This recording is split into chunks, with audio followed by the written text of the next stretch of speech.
Have you ever wondered how a pre-planned attack can change the course of history and affect countless lives? Today we turn the pages of history to the unsettling Meitei pre-planned Kuki attacks that began on the 3rd of May. A day that marked the beginning of a meticulously orchestrated war involving police personnel, commandos, the Manipur Rifles, and even the mighty Indian Army. With the stage set for a grim and brutal conflict, let's delve deeper into the chronology of these events and their implications.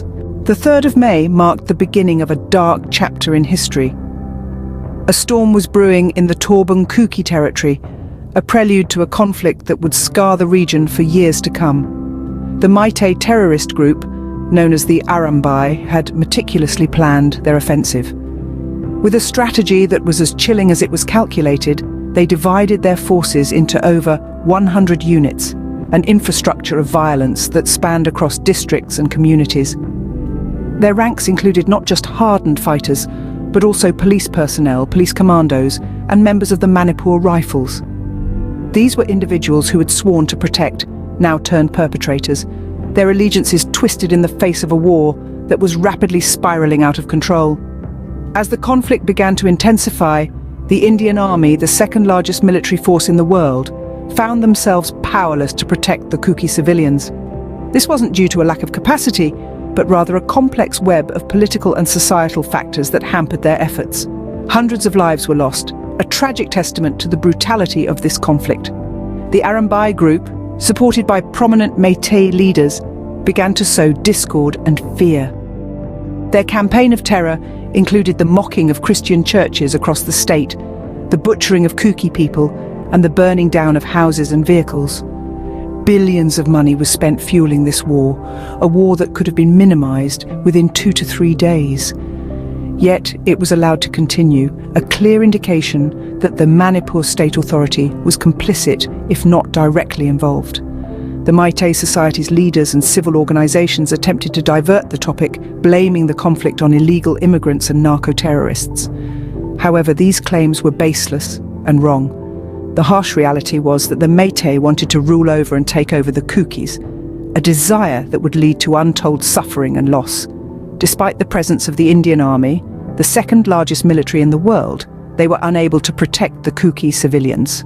The conflict escalated, resulting in a chaotic and violent period. The Kuki communities, once serene and vibrant, became the theatres of an unrelenting war. A war that was not of their making, but was thrust upon them.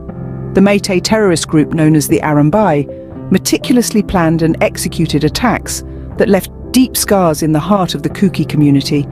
The attacks knew no bounds. They were not just against the people, but against their faith and their way of life.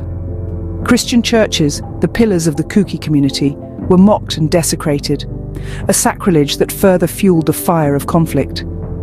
The cost of this war was not just measured in the loss of human lives, but also in the billions spent. The once thriving Kuki territories were reduced to ashes. Homes burned, vehicles destroyed, and lives uprooted. The economic impact was colossal, a burden borne by those who had the least to spare. Yet amidst this chaos and devastation, the state's security forces, the Manipur Rifles, the police commandos, and even the second largest military in the world, the Indian Army, were unable to protect the Kuki civilians. The question that begs an answer is why? The Arambai group, a unit divided into over 100 factions, was not a force to be taken lightly, but their reign of terror was not just the result of their strategic planning or their ruthless execution. They were aided, directly or indirectly, by the very people who were supposed to safeguard the rights and lives of the Kuki people. Many prominent Meitei leaders supported the terrorist group, raising questions about the role of the Manipur State Authority. Was this conflict allowed to escalate to such heights due to negligence, or was it a calculated move? The truth may be buried deep within the annals of history, but the scars of this conflict remain, a stark reminder of a dark chapter in the history of the Kuki people. In the aftermath of the attacks, the truth and motives behind the conflict became a topic of heated debate. The echo of the violence reverberated through the corridors of power and the halls of civil society, shaking the very foundations of the Meitei community. The leaders and civil organizations within Meitei society began to craft narratives, seeking to explain the inexplicable. In their accounts, they pointed to external factors, such as illegal immigration and narco-terrorism, as the sparks that ignited the conflict. They painted a picture of a society under siege from external threats and of a community pushed to breaking point. They suggested that the conflict was an unfortunate but necessary consequence of these pressures. However, a closer inspection reveals that these claims are baseless and wrong. They are, in essence, attempts to divert attention from the real issue at hand and to absolve themselves of responsibility for the war that ravaged the Kuki territories. The truth is far more troubling. The true intention behind the conflict was a chilling display of power and dominance. The Meitei, emboldened by their numerical superiority and the support of influential leaders, sought to rule over and take over the Kukis. This was not a spontaneous outbreak of violence, but a carefully orchestrated campaign of terror designed to subjugate the Kuki people. The devastation was immense. Hundreds of lives were lost, homes were burned to the ground, and the very fabric of Kuki society was ripped apart. The cost of the conflict, both in terms of human lives and economic loss, ran into billions. What is even more disconcerting is the fact that this conflict could have been minimized within 2 to 3 days. The authorities had the means and the resources to intervene and to prevent the escalation of violence.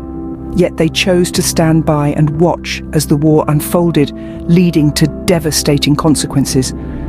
While the conflict could have been minimized within 2 to 3 days, it was allowed to continue, leading to devastating consequences. The Meitei pre-planned Kuki attacks leave us with many questions about the role of authority, the cost of conflict, and the manipulation of narratives. In the wake of such a tumultuous event, one can't help but reflect on the key points we've discussed. The attacks beginning from Torbung Kuki territory were orchestrated by the Meitei terrorist Armabai group, which was set for war and organized in over 100 units. This group was not just a ragtag band of rebels, it included police personnel, commandos, and members of the Manipur Rifles. Its scale was such that even the vast might of the Indian Army, the second largest military in the world, could not protect the Kuki civilians. The severity of these attacks cannot be understated.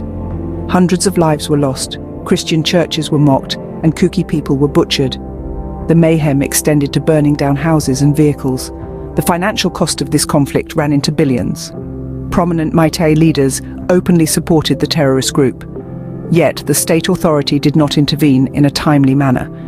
This raises questions about the role of these leaders and the state authority in the escalation of the conflict.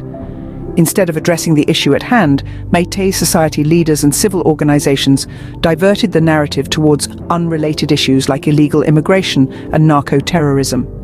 Thank you for joining us on this journey into history. Don't forget to subscribe to Zalingam Media for more insightful content.